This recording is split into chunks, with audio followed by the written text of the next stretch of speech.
The following story is an excerpt from The Existence Project, a creative storytelling workshop in Victoria, British Columbia, giving voice to whole communities, with and without lived experience of homelessness, to create, connect, and share around the common intersection of poverty, mental health, and stigma in our lives.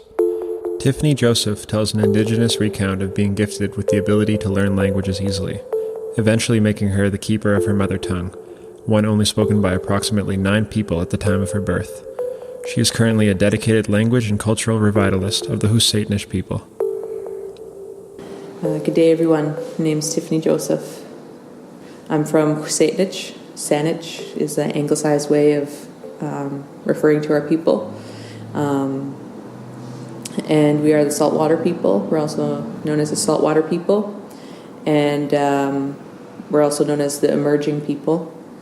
I am also Sďwx. We are the freshwater people. Sďwx territory includes the Saanich Peninsula, and we had many villages on the Gulf Islands, and we had a village which we referred to as Sďwx, which you may know as Sďwx. And Sďwx territory includes north of Squamish, BC. Squamish is the anglicized way of referring to our people. And so north of Squamish, BC, goes down along the coast and down to the Burrard Inlet, and we had villages along the Burrard Inlet, many within what is known as Stanley Park now. And so those are the places that I come from, the territories I come from. My mother is Ina Joseph. My father is Patrick Joseph. My living grandparent is Tiwanamat. Her English name is Geraldine Underwood, and she's from Sďwx, from the Thorne family.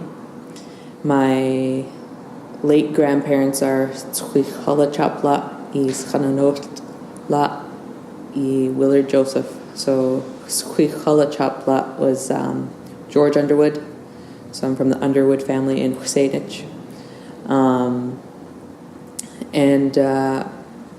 My father's parents are both Squamish, Willard Joseph and Sňchim. So when I add la, that refers to somebody who's passed on. So when I said Tiwanamat Tanasila, it was because she's my living grandparent, and Salsila la are all my late grandparents. So I'm very honored and recognize that I'm very privileged to be able to live in the lands and travel within the lands of my ancestors. I grew up in Humalchtin Ochomeoch, known as Capilano Reserve, and it's on the border of North and West Vancouver. If you have ever gone on Lionsgate Bridge, you would have driven over just above the reserve I grew up on. And I was able to go to preschool it was on a reserve, and my grandmother was one of my teachers, and an aunt was one of my teachers, and then many of the other teachers were relatives of mine. So I know a couple were like my grandma's cousin. So I got to grow up with a lot of family around and a lot of teachings of people within my community from the same culture. And my grandmother, I have like a vivid memory of her telling the story of Red Riding Hood in Squamish language, Sďwx. And she had like little felt things, and she's putting on this felt board. And she's trying to tell this story in Sďwx, sníchim, Squamish language. And I remember sitting there thinking, like, I really need to absorb this language and really hear my grandma's words. Because I was also told while I was growing up there was only 12 living speakers of the Sďwx, sníchim, Squamish language. So I knew from very young that our language could go to sleep, as my grandmother would say. She didn't like when people referred to our language as endangered or dying, because then it was really putting that energy on our language and on our culture. She just said it's sleeping and just waiting for people to wake it up. So I really wanted to absorb everything I could from her. But then I was also aware, like, she shouldn't be telling me a story about Red Riding Hood. I should be hearing stories of from my ancestry, from my culture. I was also a very sensitive child, and I actually didn't like going to school. Like, I loved being able to spend time with my grandma in nursery school, but I hated getting on the bus. My mom would be like, the bus would come right to our door, and my mom would like, go wait outside and for your bus, it's coming like any minute. And then there was times where I'd be like cold, so I'd be like, I don't want to go on the bus, I'm gonna be cold, and I just don't want to wait. And then I would just go inside, and I'd be like, no, I'm not going to school, because I think that catching the bus was like too much for me, because I really loved my mom. I really wanted to be close to my mom. So it was like, you're forcing me to not be in the same space with you, and I don't like it, and I'm not going to deal with it. So I would go back in the house, and I would refuse to go to school. I went to kindergarten, and when I went to kindergarten, I went to Norgate Elementary School, which is in North Vancouver. And it's about 8 minutes from the house I was living in. So when I got a little bit older, I was able to walk to school sometimes, or walk home from school. Usually walk home from school because my mother and myself are not prone to being like people on time. So it wasn't very often that I'd walk to school. But Squamish language was available in my elementary school as well. So this was a public school, like I said. So all the subjects were taught in English, but we got to have Sխwx sníchim class, just like people have French class. So I was in kindergarten learning how to say things like, we do attendance, and our teacher would ask, call out our names, right? And so one of the first things I learned how to say was Chinwa Eitati. That means I'm here. Of course, learning a lot of colors and things that are geared toward that age. I learned Squamish language from age 5, even in preschool up to grade 10. But because it wasn't a language that I could speak with other people outside of that classroom setting, I would say I didn't gain a lot of fluency. But it was that feeling like I really need to learn my language and my culture and do my best to remember it, because if I don't, then the language and the culture is going to go to sleep. And a lot of times that was really hard for me to carry, because I was 4 or 5 years old. How am I going to be able to do that, And also recognizing that I actually had a natural inclination to pick that up really easily, and then seeing other people around me not picking up as easy. So an example of that was like, I believe I don't know if I was in grade 1 or grade 3. My first instinct is to say grade 3.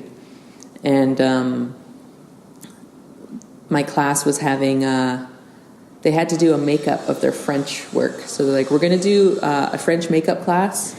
And all the Squamish language students, Val said you can go to her classroom and sit in there while we do this French makeup test.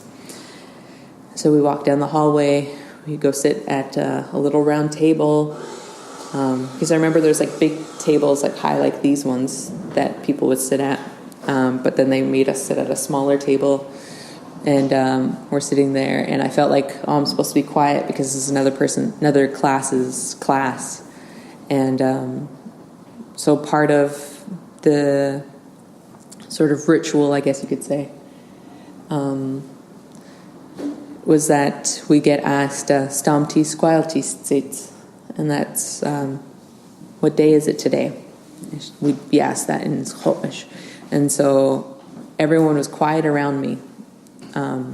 All the kids at the bigger table were quiet, And I could feel like the tension in the room. I could feel that people were like nervous to have to speak in front of everyone, nervous about getting it wrong. And also some people didn't know the answer. I could feel all that within the room. And I felt sad because, I didn't like feeling people's anxiousness, basically. And then I was asking myself, like, is it my place to answer this question? Are people going to be embarrassed that I know the answer and I'm younger than them? And I was like, but this tension and this silence is like kind of killing me. So I was like, Sďan Sďan, and that means it's Wednesday today. And then the teacher said, see, this young girl knows the language. Why don't you know the language? And that was a question I actually lived my life asking. I asked myself, why don't my peers, why don't my parents in their generation, why don't they know the language? And why do I pick it up so well? And what do I do with that within myself?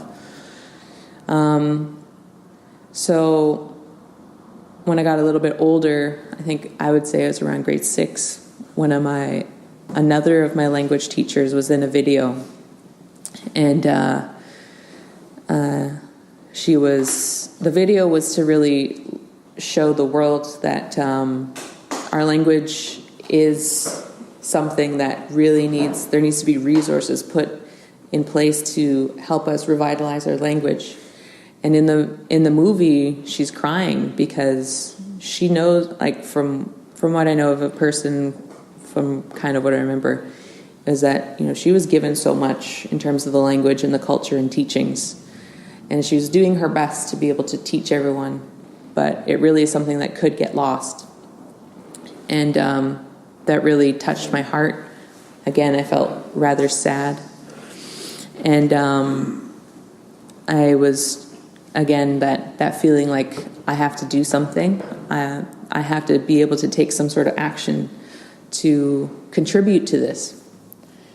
But then part of our teachings is that we never do anything for money, and also if you want to learn our ways, it's not something that you can just go in and take, because I was very aware that a lot of people have gone to my people and just taken extracted information, extracted teachings, extracted medicines from our people, and didn't give anything back. And so I was very aware that I needed to be able to give back, be able to give before I could receive. So I felt, again, anxiety about that while I was growing up. And then, grade 10 was the last time that I learned my language while I was growing up. And then I had moved over here at one point, and I met my spouse. I met the man who would become my spouse, and then we had children. And in about, I think it was 2010, maybe even sooner, maybe 2008, yeah, because my son was born 2007. So 2008, my cousin started doing a mentor apprentice program, which is offered. It's a program people can apply for funding to be able to pay themselves a bit, and also pay an elder or a fluent speaker to learn the language together. So it's a mentor apprenticeship model. And so he was doing his mentor apprentice, and he learned, in this age that we're in, he tweeted something with a hashtag, and then somebody saw what he tweeted with his hashtag and was like, hey, we have a language learning method called Where Are Your Keys? Like, do you want to learn it, and we can help you use it in your teaching of the language? And so he did, and so we'd meet up and try this language learning method together. And so I was doing that with my cousin, and sometimes my son would be present. And I guess that would be the first time that I actually felt like I was going to be able to learn my language. and actually be able to make a living, and made it feel basically safe or acceptable that, being able to have a way of supporting myself, living my life, learning our culture and our language, because somebody else broke that barrier. Because for a long time, I think that was a hindrance, that, we're not supposed to do this for money. My cousin wasn't the only person doing this mentor apprenticeship program. It's something that it's available to anyone in BC to apply for funding to be able to do this within their community. So there was people here in Sďwx doing that same mentor apprenticeship model for Sňchim language. So all these people really broke that barrier, and they did it in a good way, which was really important too. Is that there's a lot of consultation with elders, and that they recognize there is a need, and we can't always do things the way we've always done them, because realistically the language would have been learned by being able to hear it in the home, right? And that's just not available to everyone anymore. So having a program or new kinds of classes would be necessary. So yeah, I was doing language with him, and then I moved over here, and in 2015 I got to learn Sňchim language through a partnership between the Sďwx School Board and UVic. And it was a 2-year diploma program so that people could learn Sňchim language. And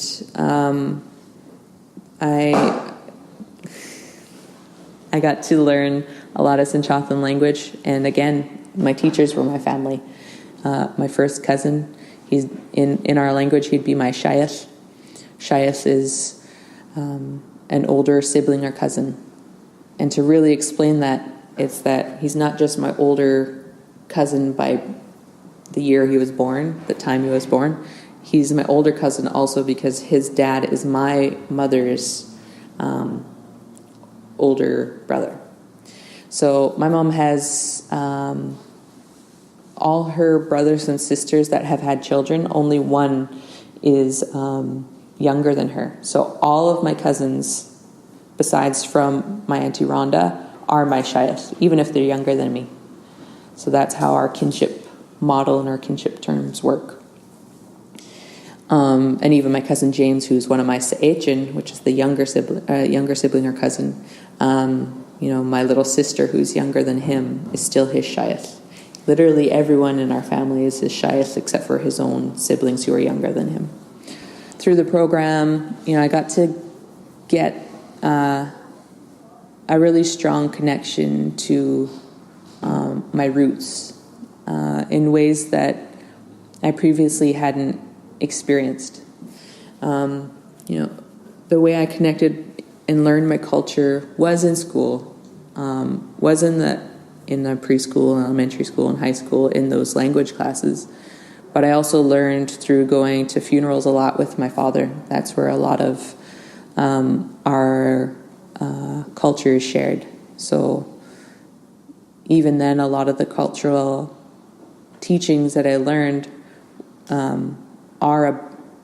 are very funeral based. So it's like being able to be there to support families, support community members when there's a loss, and also ritual in regards to that. So I think that though it was very enriching, it was very it's kind of scary having to observe that amount of grief in my life. So this really helped balance me out in that, I got to do language learning on the land and do some land restoration work using Sňchim and working with fibers with Sňchim. So I'm really grateful for everything that was really made available to me from all my elders. And when I say elders, I just really mean any adults who helped contribute to raising me from the places that I come from. through my really challenging times in life, I would fall back on that because, growing up in this world, there is a disconnection from your heart and your mind, right? But in our language, those things are connected. We call it Skszwx in Sgsmåkmish, and we call it Skszwx in Sňchim. So Skszwx and Skszwx, if you're going to say, I think, you would use Skszwx or Skszwx. And if you're saying I feel, you would still use Skszwx or Skszwx. So that's how our world, that's representative of our worldview, of how everything's connected, even in yourself as an individual, but also to the land that you are on, to the spirits around you, to the beings in the form of plants and trees, and even the day itself is a being to us, and the winds are beings to us. So growing up, having teachings that tell me that, about how everything's connected, but also experiencing a world where everything feels so disconnected, it was hard for me to live life balancing that out. And the times that it felt like disconnected in here, and also with the world around me, it was like, okay, how can I use the teachings that I was given and help bring that connection back into my feeling and my thoughts. So I would say I did that. The way I used that was that it was like faith, that these teachings, I might not know how to practically implement them, but I have faith that I'll learn the ways to implement them in a more practical manner. And also, I was always very worried about making a mistake, because the one thing that exists within our worldview is that we actually have no word for sorry. So, the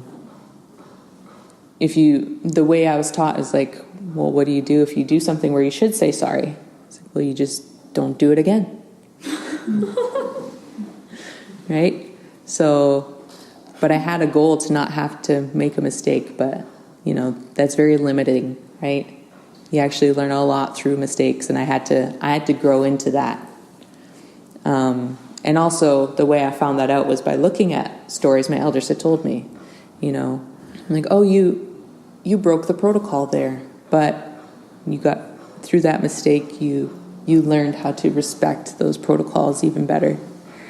And I think that's the power of stories, is that we can learn through other people's mistakes, and also learn through their vulnerability and their courageousness to be able to share that. I guess I'll finish with the best way that I was taught about Skszwx and Sgsmåkmish was that as long as if you have all the best intentions, and also can really find a place without having fear, like the best way you can do something with the most love in your heart, I should say. So an example is that, I talked about growing up with the funerals as being a place of learning for me.